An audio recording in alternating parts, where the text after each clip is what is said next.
Sticking with the Africa theme, I was thinking about how the NBA is trying to improve the status of the game in Africa.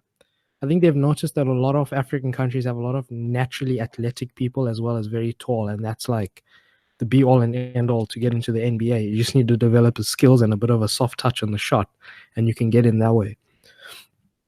They launched the YouTube channel NBA Africa, which is basically showing content that costs quite a lot because a few years ago, ESPN cut their service in Africa, which is basically our only source on satellite TV of watching basketball.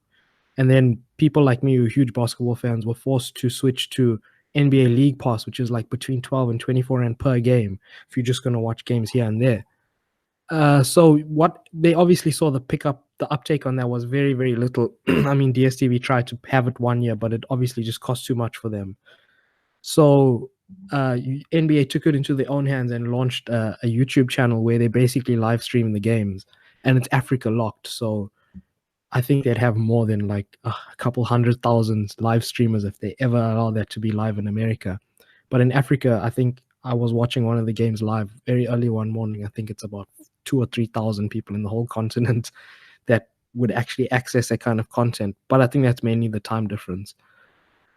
So yeah, they're trying really hard. They've come to South Africa the last few years, but the tickets are ridiculously expensive. They're like more than $1,000. I was working up in Joburg the last time they came.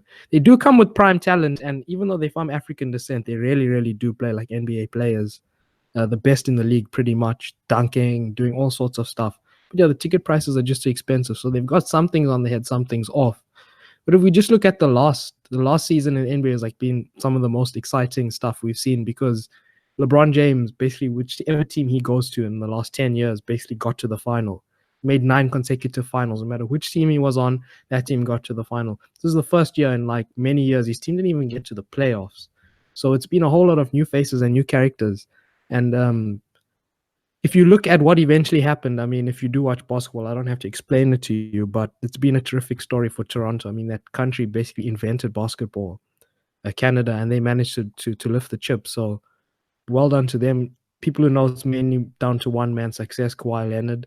The guy has ice running through his veins. He doesn't care the situation. There were situations in that championship run where he was one shot away from getting knocked out. He managed to make those ones. And yeah, he faced one of the best teams in the league, or basically the best team, a super team, the Warriors. And throughout that time, the Warriors would definitely say they had bad luck because in that finals run, I'd say their second and third best player, or first and third best player, one torn Achilles and one torn ACL. So they definitely had the odds stacked against them. That season was very exciting. We're definitely looking forward now to the next one. I mean, this last NBA draft was spectacular. We saw second coming of LeBron James and Zion Williamson from Duke. You guys just an absolute like unit, a specimen, like could pretty much physically outmatch anyone in world rugby, and he's there dunking, flying over people, 360 dunks, windmill dunks, just dominating on the whole NCAA. So he's going to be a spectacle to watch in the year coming up. And if they keep NBA Africa on YouTube, it's going to be very exciting because it's the coverage you pay for on League Pass. It's no adverts. They just stick with stadium coverage. All the talk right now before the 1st of July is free agency.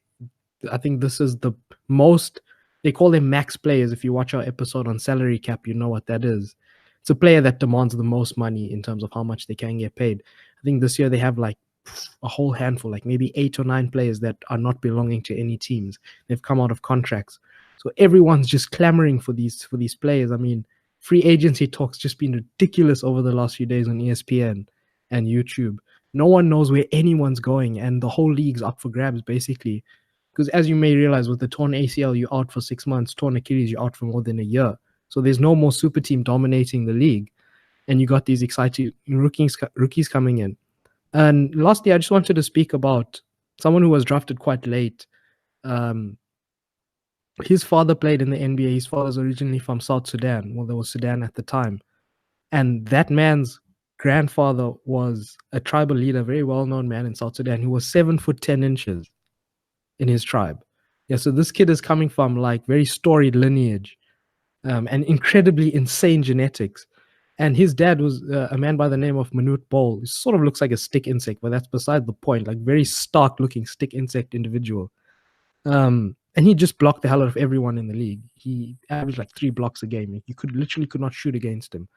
And he went on to have like 10 children, I think, and none of them showed any potential except one, and that's who managed to get there. The guy's name was Manute Bol, his dad, and he named his son Bol Bol. Sort of a weird name, but if you can get past that, you will see. He played for Oregon, which is quite a recognized university. He averaged like 20 points, 10 rebounds, like just balling, but he broke his foot like halfway through the season. So his stock draft fell. Like people took him, he's going to get selected in the top 10, top 5 even sometimes, but he only got taken 33rd. So that kid has a chip on his shoulder. To expect him to just ball out next season if he can stay healthy.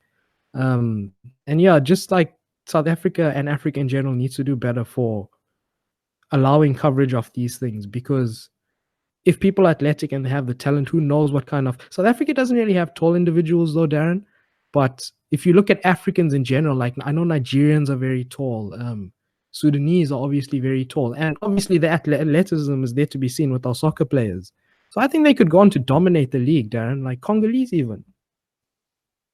Yeah. Yeah, Darren's not much of a Dan's not much of a basketball fan, but yeah, it is growing. And, as North South, we want to do our bit to help it grow in the continent. Just by speaking about it, there are a lot of NBA fans out there, but they're just few and far between. So if they do come across this, drop a like on it so we know I can do more of these podcasts. I can do lives. We can take questions. Like with me, we can go right in on basketball. If there is people out there who do watch us who like basketball, just drop a like on this. Thanks.